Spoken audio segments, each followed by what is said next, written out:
morning, amazing friends. Today, and welcome to another amazing and inspirational Once Upon a True Story time with you all and Miss Mel today, discovering inspirational, amazing people that we see every time we share a Once Upon a True Story time, and we get a lot of inspiration from them. So today, what do you see behind me? You see some mountains, you see some boulders, and you know what? In our story today, we are going to talk about, I absolutely love this book. And I was so inspired a few months ago to get this book from my very own collection. And you can get it through DelawareCountyLibraries.org. Check our page. You can get it through some of our libraries, a couple of them, and you can order it for curbside pickup. But it's called How to Solve a Problem: The Rise and Falls of a Rock Climbing Champion.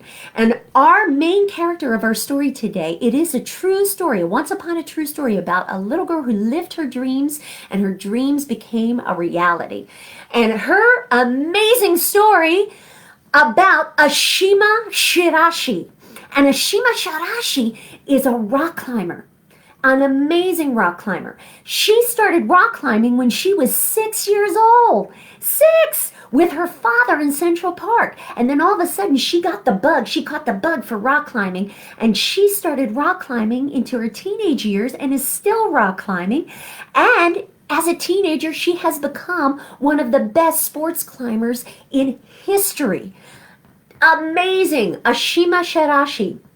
And we're going to read about her story today, but also, most importantly, how she looks at a problem of rock climbing. Now, whenever she looks at a big rock in front of her to climb, she looks at that rock, takes a step back, takes a deep breath, and looks at that rock and goes, okay, how can I solve this problem? And she starts climbing and looking at the problem and trying to solve it in her mind. And she goes about climbing this rock, this big rock in front of her. And she may fall a few times. She may fall 1,000 times. But you know what she always does, which is extra truly inspirational? She takes her chalky hands, dusts them off, takes a step back, looks at the rock again, and says, all right, it didn't work that time and I made a mistake, but you know what? How can I learn from my fall? So you know what?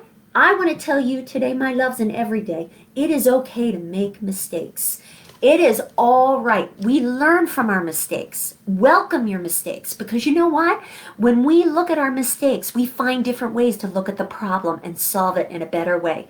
So we're going to look at how Ashima Shiraishi looks at problems, and even though she falls several times, she takes that problem on and she tries to look at it a different way each time. And you know what? How many of us have problems? How many of us have difficult times or situations that we deal with? And all we need to do is try to take a step back, a deep breath, and look at the problem in a different way to solve it. There's always a way, my loves. So let's learn about this amazing story of Ashima Shiraishi and how she solves a problem as a rock climber. And that inspires us to solve and look at problems in a different way. So our book today is by Ashima Shiraishi, a rock climber. Illustrations, amazing pictures by Yao Xiao.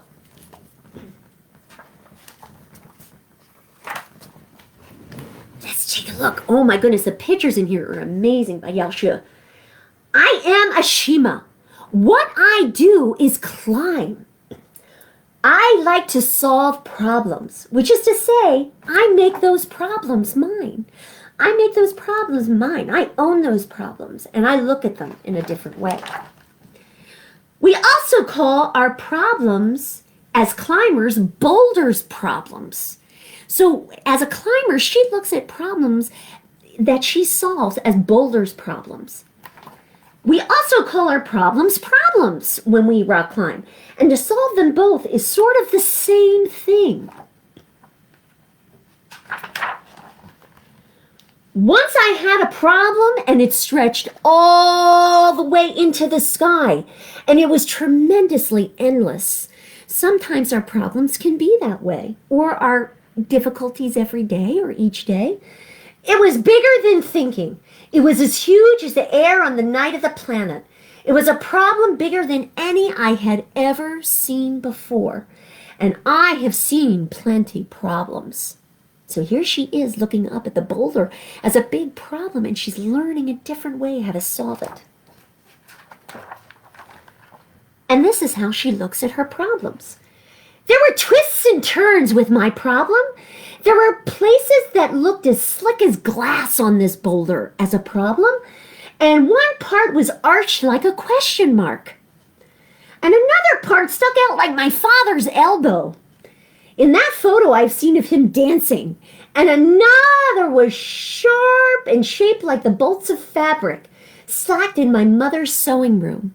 So she related the problem to a lot of things in her life and found a way to solve it. There were many parts of this problem, and none of them looked easy. Are any of our problems ever easy, my loves?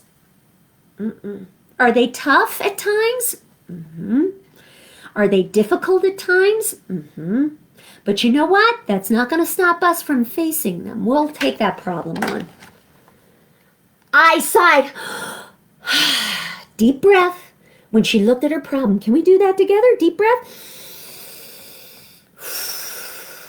I clap my hands full of chalk, which is what I do before I solve a problem. So is there anything you do before you solve a problem that helps you physically kind of help you in that mode of solving a problem? I held this problem in my head.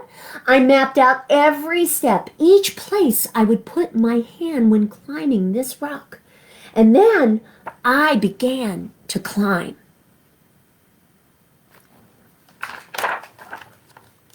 I dug my toe in the dot of the question mark. I jammed my fingertips in the bend of the rock that looked like my father's elbow. And I kicked my leg over my mother's fabrics. The rock part that looked like my mother's fabrics. Oh no! And then for a moment the world slipped out from under me with my problem. And I was climbing on nothing but air. But luckily enough, she has a mat beneath her to catch her. But she fell. She took a fall with her problem. And dug my toe into the dot of the question mark. Oh no! Then the ground beneath me rushed up and pressed into my back like the hand of a giant named Gravity. But you know, she's a professional rock climber, so her and her father always have a inflatable mattress on the bottom when she gets a little bit up. So they're prepared. So that's also a different thing about solving a problem, is preparing to solve that problem. What materials do you need to solve that problem? Like the hand of a giant named Gravity. And there's her father. What helps in solving a problem too? The people around us who love us so much and support us in so many ways. So they're very important, and support of each other is very important. So I dusted myself off, Ashima said. And my dad asked me, as a support, how I was feeling. And he passed me a peanut butter and jelly sandwich. And for a while, we just sat there together thinking about how to solve this problem, getting the support from my dad. Then, when I was ready, I looked at the problem myself again, with all the new things that I had learned from the first fall. Now, when we fall, we have things we can take from that fall to learn from, and mistakes we can learn from to help us prepare for the next way to solve that problem. And with the new information from the fall that the fall had given me, each fall is a message. Each time we fall from a problem is a message sent to us. So we have to listen to that. They're just as important. And a hint or an idea, a new way to move from there to over there to over there. And so I started. And so I fell again. And I dusted myself off. And I started. And I fell again, Ashima said. And I dusted myself off again. And I learned and I listened to what the mistakes told me on how to solve my problem. You have to listen and open yourself up to solving the problem. The problem that was endless, which I broke into so many little pieces of everything. The problem that gave me hints with each fall. That gave me a message I needed to listen to with each fall. And surely and quickly, I climbed that wall. And yes, you can climb that wall too. Whatever problem, whatever difficult situation, my loves. We have to listen to the falls. I dug my fingers there and here and stretched my arms like ropes around that boulder and held it tight. And I threw my body through the air and I caught myself in all the ways I'd imagined a bright path of thinking. And there, at the top of the problem, what? You go, Ashima. I looked down at the bolts of fabric, the dot of the question mark, the bend of my father's elbow, and I waved hello, hello at the memory of how hard the problem was.